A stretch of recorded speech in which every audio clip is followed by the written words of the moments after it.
Sono partiti per la serie numero 8, Marchetto Davide, alla corsia 1, alla corsia 2 da Bicco Lucca, alla corsia 3 Giordani Francesco, alla 4 Bertuola Riccardo, alla 5 Spagnuolo Marco, alla 3 Rec Simone, corsia 7 Masini Federico e alla 8 Formentini Angelo. Effettuiamo ora la premiazione dei 100 stile libero categoria assoluti femmine. Premierà il delegato provinciale per Treviso della Finveneto Alessandro Elice. Al terzo posto medaglia di bronzo con il tempo di 58,95 per la rappresentativa Idros Perroni Concetta.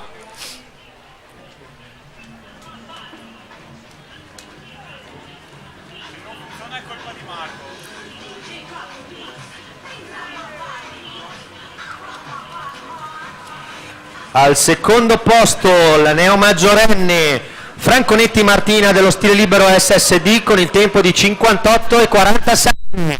Facciamole anche gli auguri.